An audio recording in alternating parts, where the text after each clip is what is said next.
Welcome back to the Own Your Power Lifestyle Show. I'm Coach Simone Kelly, author, intuitive life coach, and Reiki master with Own Your Power Communications. And we are your trusted guide to conscious living, intuitive wisdom, and personal growth. Today's episode is one that many of us women need right now. We're talking about something that's deeply powerful, but also very misunderstood. We're talking about the sacred feminine. And let me be clear, feminine energy does not mean you have to be weak or timid or passive or shrinking down. The feminine energy is all about intuition, embodiment, emotional wisdom, boundaries, and unapologetic inner power. And you know, we're all about owning our power here, own your power, right? So there's a lot of people that I know, I mean, me personally too, that carry a lot as leaders, as planners, as providers, as emotional anchors for everybody. We're the rocks for a lot of people. I'm getting chills just saying it because I know so many women have the weight of the world on their shoulders. So sometimes it kind of alleviates them from tapping into their feminine energy. They end up being the dad, the father, the man of the house, even when they have a whole husband in the house, unfortunately. And I joke around and say that a lot of men right now are in their princess era. I know that's an ongoing thing. It's been big on social media, but it's unfortunate, but I see it in all ages with my clients. So this is why I'm so happy to have on the show as a guest the amazing Nubia. Nubia is a feminine mastery mentor, and she's going to break it down for us ladies on how to tap into our femininity. Welcome, welcome, Nubia. Welcome to the show. Thank you for having me. So beautiful to be here. Everything you're saying is so spot on. And we're Yeah, wearing pink. yeah, I know. We didn't even plan this. We're in sync. And your feminine energy is bring me back to my belly dance days with the whole outfit. Because that was one of my ways of tapping into my feminine energy was taking dance classes, and I loved it so much. I want to go back to that. I just have to find me a good teacher down here. Um, so with that said, let's get into today's show. So first, I wanted to know, how did you get into teaching women how to tap into their feminine power? I mean, what was the moment that was in your life experience that kind of made you say, I think I'm pretty good at this. Let me make this a business. Absolutely. There were two moments. One was a compilation of moments. So, first off, starting off as the only girl in my family, right? No sisters, so all brothers. And I looked for that feminine energy that I could resonate with. And I didn't see it, I didn't have it. Back in my circle, in my friend group, I was always like the leader, the mother, the sober one. I was always the one who was more of like the mother. Right. So I feel like that was the beginning of my search for mastering feminine energy, was not really having any examples. I was born and raised in New York. I grew my business in Atlanta, and then I moved to Costa Rica, and I know we'll talk about that later. But in Atlanta, I feel like I had a spiritual awakening, and that this seems to be very common for a lot of people. Atlanta does something to you where it shakes you up and it shows you very clearly your purpose. And it did that for me while I was styling hair because I'm a beautician by trade. That's So very, very feminine. very feminine, right? So, when you get your hair done, no matter if it's a retwist, a blowout, braids, it's therapy time. Yes, We totally. spill all the tea, we talking all the tea. And I found that I got really, really good at solving the problems of the women who would come sit down in the chair who had it all together aesthetically on the outside. And of course, I was there to help them enhance that, but when they sat down, they took off their human clothes and they began to express themselves. So I began strategizing and providing them with different things that came to my mind intuitively. They would come back and say, that worked, that worked, that worked every single time. So when I moved to Atlanta, that's when I got more variety of different type of women. So Atlanta's a Black Hollywood. So you're Hmm. getting everybody, you're getting the dancers, you're getting the movie stars, That is so and true. so I began to really tap deeper into the psychology of a woman, and I've seen that although we are very different, we're all extremely different, it really just be the same desires and the same challenges and struggles. Right. Very common, right? So as I began solving the problems and getting the same clients come more consistently because they valued the talk therapy, they asked me to be their coach. But at the time I didn't really understand that. That was before it was like really booming for real, right? I Right. knew of Tony Robbins, I knew of Lisa Nichols, but I didn't know that coaching was really like a an industry. So I did my research and I made the pivot very gently because my beauty clients then became my coaching clients. Right, nice. I love it. Yeah. So in the middle of COVID, I was like, you know what? When COVID hit, I was like, there is a deep need for us to get together as women and do this healing thing because it's a call for it. I felt it intuitively, and we need to be together and outside, even if it's inside. So I hosted my very first retreat in Atlanta. And that is when I really realized this is the moment. You're I was doing like, something. "Ah, Yes. this is the I moment." Yeah. I love it. Alright, so we actually have a lot of the same paths as far as New York, Atlanta. I was in Florida 15 years, and then now we're both from Costa Rica. So now what led you to Costa Rica? There's a lot of reasons why I know almost everybody that speaks says, "I was just led here. Spirit told me." So tell me what happened to you. How'd you end up coming to Costa Rica? Well, spirit, right? I would say so in 2022, I hosted my first retreat in Costa Rica. It was a trauma release, trauma release healing retreat in Costa Rica, San Jose. Okay. And it was very beautiful, but that was only the tip of what Costa Rica really is. San Jose is not a place you just stop at. You really go deeper and explore Costa Rica. So nevertheless, I came back last year and had a VIP retreat. And at the retreat, it was awesome. It was amazing. It was time for me to go. I was packing my things and spirit says, "You're home." Nah, you good. Don't even Mm. take the flight. You good. Cause I was on my way to Tulum to host another retreat. Oh, nice. Don't even take the flight. I was like, "Don't even take the flight." I was like, "Spirit, got you?" And Spirit was like, "Now you know my voice. Come on." I was like, "You know what? You're right."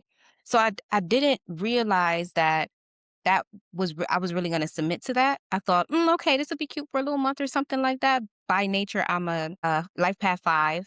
Spirit. Yeah, yeah, like I'm a gypsy, high key. So I was like, "Okay, this will be cute for a couple months." But then I had the synchronicity of too many coincidence and so much magic and Oh, yeah. the serendipity in Costa Rica, it just felt like a place of magic. My Uh, sister then discovered in my birth chart that my Venus line is like Costa Rica is my whole entire full Venus line in astro. Yeah. Wow. So I was like, "Oh, this is a great place for me to grow and expand my business." So that was my decision that was guided by spirit, and that's what led me to Costa Rica. Now, I was in San Jose for 7 months, Right. and so I only got a little bit of a taste of Costa Rica, and I took a few trips over to the Caribbean side, which is where we are now. Where we met. Mhm. And so that is where I was like, there's no way this feels like my immediate family. Immediately, everybody felt like aunties, cousins, Yeah, sisters. And the land was so, come here, baby, lay down. Come here, baby. What do you need? It was grandmother energy. And I believe that that was what I needed. And here we are. exactly. Yeah, we met instant connection. So yeah, when I hosted a give and take during Kwanzaa, that's how we met. So that's one thing I can say about we are very blessed with the community that we bumped into because everybody is so genuine and friendly and helping and community is a big thing that's lacking in the States. So I think once we're out of fish out of water, so to speak, we join together and help each other how we can, right? Um, Now, in your experience, what are some of the biggest challenges overall? I guess you can say some pain points of what women are dealing with, or why do they come to you? Like, why are people attracted to you? Why do they need seek support? Similar to like what you said, how you started with the women in the chair. Like, what were some of their main issues that were reoccurring that you noticed? Yeah. So their main issue from my lens was never developing fully as a woman because of life experiences, becoming a new mom, getting married very early before you can really develop your own identity, but Hmm. getting swallowed by life demands and losing your identity and almost fighting for Right. that, Yeah. but having such little capacity to fight for it that you get bits and pieces of things that resonate and then you develop like a fake identity, Right. but not really getting down to the core of your authentic nature, which is really the base of feminine energy. So, number one, just not having a capacity to develop yourself as a woman because maybe there were no tools, maybe you weren't taught, or maybe you just didn't have time and life kind of sped you up to grow up. So, I Yeah. would say number one. Number two, 98% of healing that I've seen in my journey in my career has been healing from heartbreak from men. Like 98% is usually from a man. And I found that to be super shocking because we have a lot of experiences as women that we go through, right? The feminine journey is full of transformation. Highs, lows, dark light, ebbs, flows, right? But 98% is usually men. Men's their nature, all sorts of different things. So that has those two, I would say, are the biggest, and then confidence. Mm, Having big the one. yeah, having the embodiment of standing in your own flavor, your own sauce, and never comparing that and having it be digestible for you first and taste good to you sensationally first, and then allowing others to decide if that works for them. So that's a very audacious lens to look at your life and look at your identity and how you show up. But that's what a lot of women really crave. Like, you know what? I want to be uneffable. I want to not care. I want to be unapologetic. And that's a big struggle, usually for mothers as well, because mothering, parenting, becoming a mother almost in so many ways conditions you to be a people pleaser and to self sacrifice. Oh, yeah. Oh, yeah. I mean, your point about like just how like life swallows you up in a sense when it comes you become. I'm not a mom, but I've known them. I know plenty, and they put everybody before themselves, and then they end up looking back at life with regrets. Like, man, I didn't even follow any of my dreams. So I love that you're helping women kind of capture that feminine side of them, but also helping them understand who they are. Like they lost their identity, a lot of them.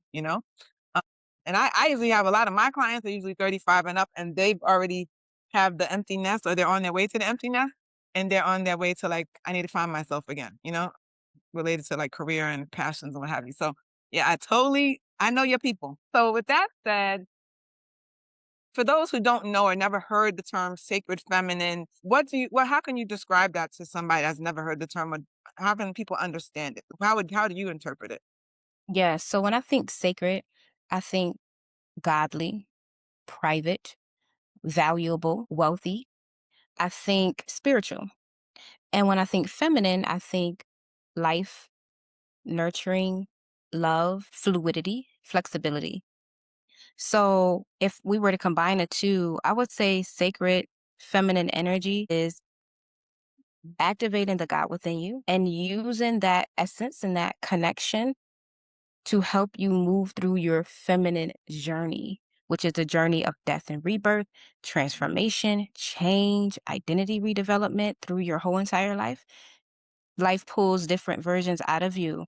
And when you have that sacred, that intimacy with your spirituality and the God within you, and you have that privacy and really that value, you hold your sacred energy on a very high pedestal.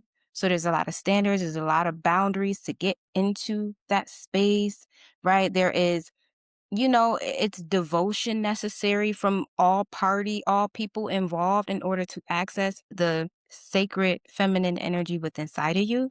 So when I think sacred, I think godly. When I think feminine, I think equipment. I think equipment for your internal journey. So be able to know your feminine archetypes, having your emotional intelligence top tier, having your communication piece, right? Knowing how to maneuver in your sensuality. So being equipped in a very godly way I for I love that, and the thing that I think a lot of people don't get is even men have a feminine side, and I've heard, not in a sexual necessary way, but I've heard in so many, especially in shamanism, they talk a lot about the sacred feminine, or like how like we say God is a woman? It's kind of the same concept. How if you can tap into your feminine side, that's a whole nother level of communication. Um, so I think, men need to tap into that too. So the ones that answer one word or text you what you're doing. so rigid. Well, I Wow. find that men who are tapped into their feminine energy are very equipped lovers. They know how to love deeper, it Right. seems like. Yeah. That's a whole nother Shout out show. Part 2, but that's a whole nother show. We're gonna have to have a male coach and you on for that because I love that. That's a great topic. And I just got goosebumps, so that's a good sign. You know, anybody knows that I get goosebumps, that's my spirit talking to me. Alright, so next question is, and this is one that I love talking about, unfortunately, but it's been a popular one. Um, there are a lot of women that are the constant provider. They're the leaders, they're the planners, they're the doers. And recently, more, I wouldn't say maybe in the last, I don't know, last 10 years, I've seen it more than anything. Women complaining about what happened to the real men. Mm. Where are the real men? Like, you know, that there's so many men that are like, oh, what do you bring to the table? And oh, let's do 50-50. And you know, we don't gone are the days of the provider or the man that's the leader that steps up. I'm sure there's plenty of men out there. I'm not saying that they're gone, but from what I've been hearing in the streets out there, a lot of people have been complaining about what they've been facing as in the dating scene, so to speak. So, what would you tell women who feel exhausted from carrying so much? Maybe what is this something that she can do to reconnect realistically to her feminine side? Because it's hard out there. Okay. I would say immediately, in my opinion, right, from my perspective, immediately tie up your cookie jar. Tie up Oh, your cookie oh, I jar. love that. Immediately tie her up real quick so that way you can develop true clarity. So the inner strategist within you, which is I call her the sage can then activate. So you can be able to say, okay, this is what I'm putting up with, this is what I'm not. These are my boundaries. I'm pulling away from this situation. Because here's the thing about this new era. We're in the age of Aquarius. So Aquarius does rule the humanitarian nature, but Aquarius does also rule individuality. So people are picking their side. So for the men princesses and the, soft life men who desire that, they're picking a side, which Yeah. they have every right to. In the world of debates, I don't participate. So I never try to influence or think that a man should play a certain role. If honoring a woman and being a provider and protector doesn't turn you on as a man, I don't even want you by me because your morals and your codes and your values it's not in alignment with when I look outside and I see nature. A male bird or a male animal or a male sloth, right? In our case, we're in Costa Rica. A male sloth never wants princess treatment. A male sloth just wants to be active in his nature. And this is what keeps nature nature. And if you if you are a woman who you are on your spiritual journey, you're on your feminine journey, it is very important for you to never confuse anything outside of action with value when it comes to men. Right. Because we got all different types of men. We got the good smooth talkers, the hoteps. Ooh, right. Oh We got God. all type of good ones, different archetypes, and they all have their place and their value, but they can come sit around you and they can harvest your energy. And you won't even know it. You think you just having a conversation and sharing your wisdom, and the whole time wisdom is currency, right? Because with wisdom, you can change your whole entire situation, right? With wisdom, you can stand up one day and walk out of a situation that could have cost you your life, right? So wisdom is not cheap, right? So for a woman she's navigating that and dealing with that, number one, tie up the cookie jar so that way you can really gain true clarity. Number two, re-identify who you are. Are you going to operate? And this is for all of the women listening because I'm sure you attract a lot of goddesses, a lot of queens. If you consider yourself a goddess or a queen, you can't operate like an average woman. And Mm, I say this all the time. Like I your love. code have to be completely different from just the average casual codes. As a goddess, as a queen, a man comes to you with devotion. A man comes to you with letters of intent. A man comes to you with intentions clear. And if not, they don't belong in your space. They can't get in your space.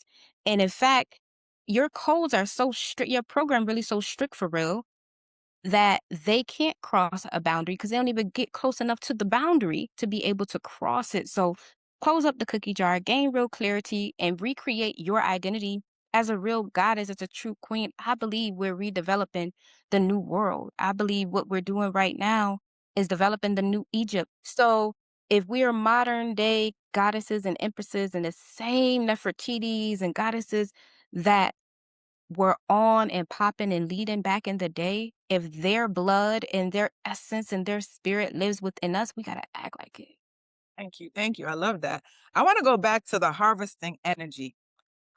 Because that hit that really hit something in me because that's something I like talking about being that I'm a Reiki master, I deal with energy a lot. And some people are just so free with the cookie jar, like you said. Like, oh, I'm just having fun. I'm in my 20s, I'm in my 30s, whatever it is. And they don't realize that there are people that are sucking their energy.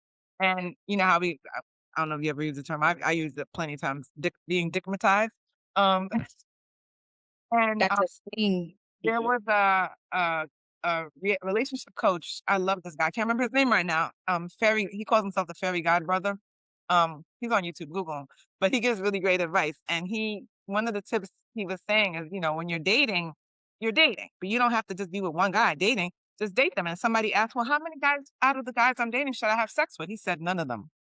And the women were like, but it made sense. It's like if you're still trying to see who's for you shouldn't be jumping over hoops trying to do everything as a wife, because I know a lot of women that do that. They'll be cooking and cleaning and doing everything, and they're like, you ain't even got a title. You're not even anything to these guys." And they're trying. So is that something that comes up a lot with your clients too, as far as like relationship wise, that they're Yeah. going over and above and doing wifely duties and Yeah, over functioning. oversharing the coochie too much? Yeah, over functioning for love, feeling like, okay, I have to ensure that you see my value in order for you to love me and stay. I feel like there's a strong anxiety about men staying. Oh, that's my man. That's Right. you want to own that man. And in fact, men, from my perspective, men are great um soldiers. They're great providers. They're great devotees. I don't believe there should be anxiety with wanting to own one of them for ourselves. Now, here's where the anxiety comes from. When you open up your cookie jar and you give the cookies away, there becomes a soul attachment. And you feel like, yeah, I've literally gave myself away. So of course, no, you're not going to act like this, talk like this. You're not going to like this girl on Instagram. You're not going to do these things because we now feel like they have a piece of us because we gave Yes. what? A piece of us. We gave them a piece of us, right? So that's where the anxiety of, okay, well, let me do more so he can stay longer. What I have discovered about feminine energy is that women are not. And I've studied the youngest of the youngest to the old, excuse me, the seasoned of the seasoned. When we talk about women in love, women are not judged their value by what they do. It's about who they are. The more you do, the less you're valued.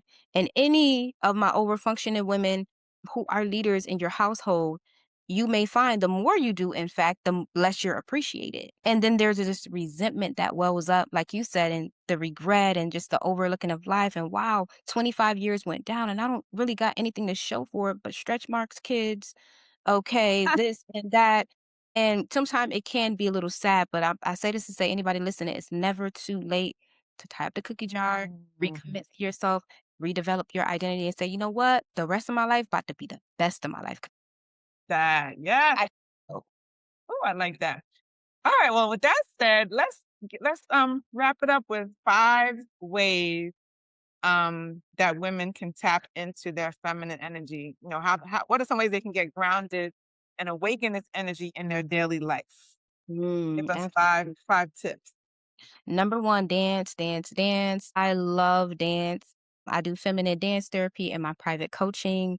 Dancing is an immediate way to go from the head to the heart and to the body. We can Okay. manifest, we can write things down, we can visualize, but if it doesn't feel safe in our nervous system, we may get it and blow it, or it may never really come because it can't fully settle into our force field. So, number one, dance, movement, make it sexy. in any type of way, no matter if it's belly dancing, slow dancing.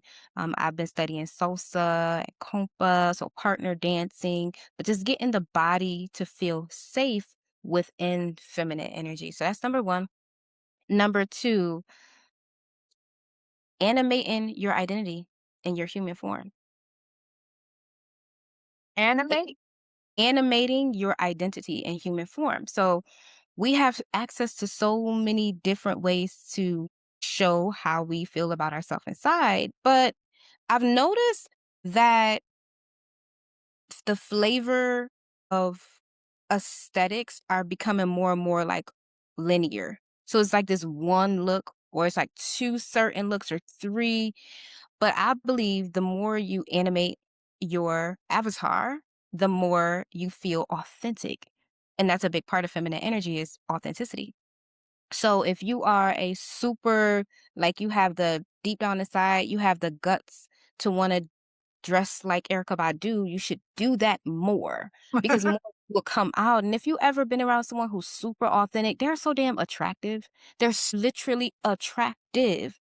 They Right. have power in them and their confidence is so high, there's no resistance there. So we're attracted to anything that feels easy, anything that feels sure and certain and confident.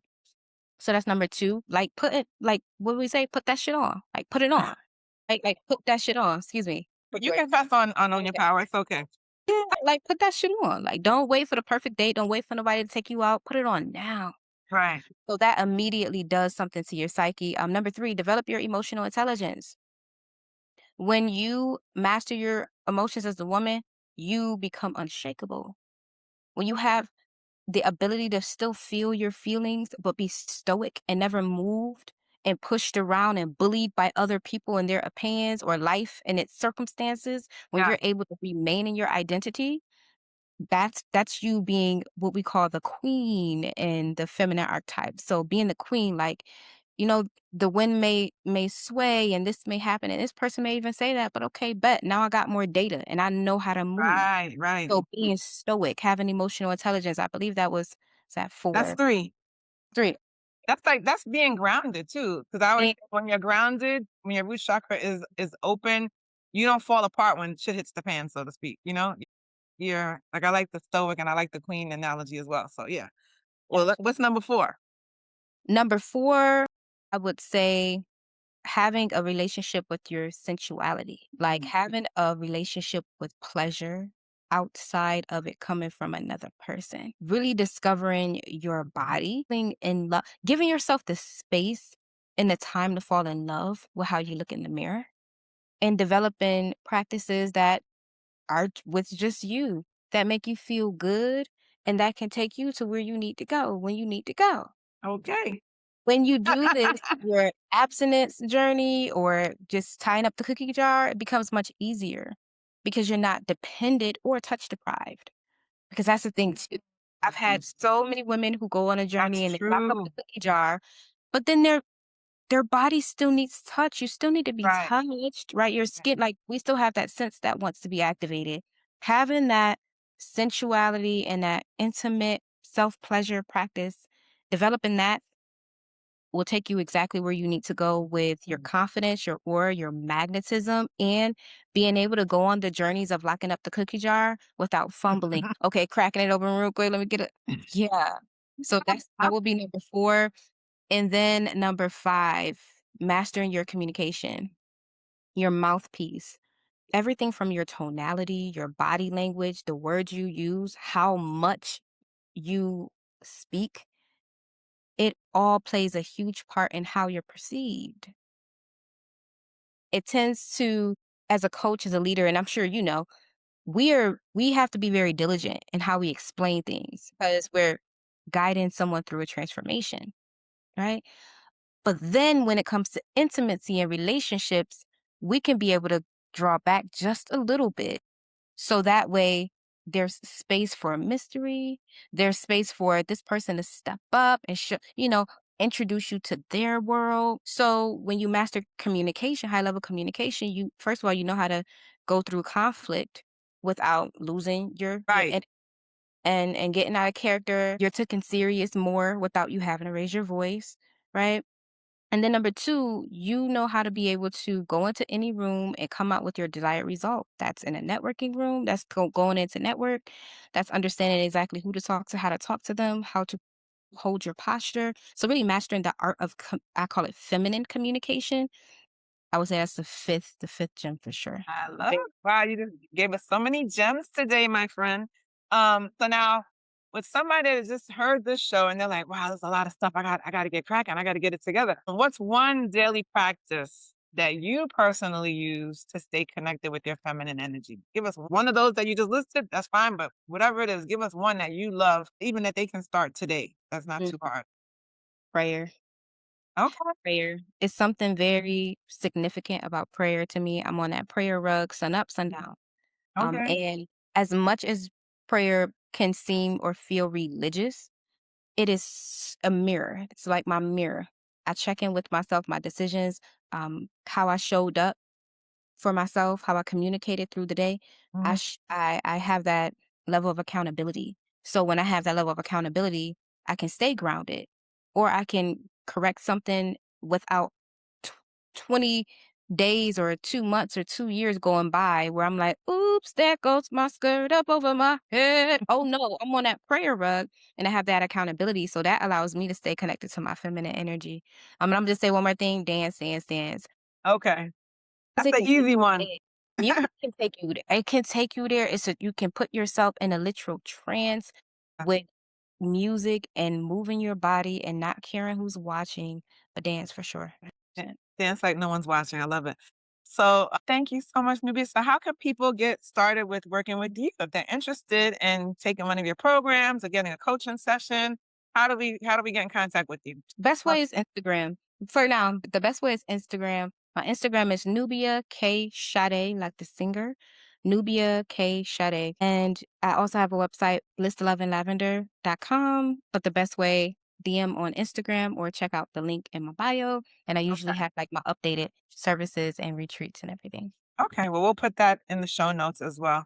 So thank you so much for being a part of the Own Your Power show. You're gonna be one of our resident feminine experts. We'll have you back on another show, I'm sure. I really like the show about having men tap into their feminine energy without feeling like, "Oh, am I gay?" No, you're not gay. Like, You're tapped in. I think that'll be a good topic. Yeah, so we gotta talk about that next. And one more other thing, But men who tapped into their feminine energy knows how to honor divine feminine energy.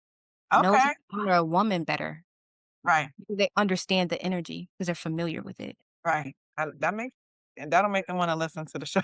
Mhm. Yeah. Alright, well, thank you so much for being here, and, we'll Thank have you you back for soon. Alright. thank you for having me. Alright, Peace. bye. Thanks so much for tuning in to another episode of the Own Your Power Lifestyle Show. To learn more about intuitive life coaching, Reiki, or the Magical Manifestor mentorship program, you can just go to ownyourpower.biz and join my mailing list. And if you're interested in anything, you can just directly hit me up on Instagram at Own Your Power. I look forward to seeing you in the next show. Remember, anything you want is attainable. Own your power. Don't do a thing on our own. Ladies, did you know Black women often experience menopause earlier and with stronger symptoms than any other group? That's right, next level hot flashes, mood swings, and sleepless nights. But don't sweat it. MENOCHILL by Black Girl Vitamins is here to help. Packed with herbs like ashwagandha, it's specially designed to support perimenopausal and menopausal women just like you. Plus, it's 100% vegan and doctor approved. Feel balanced, cool, and in control every stage of the journey. Own your power and take on menopause like the queen that you are. Try MENOCHILL by Black Girl Vitamins today and get 20% off by clicking our special link in the show notes.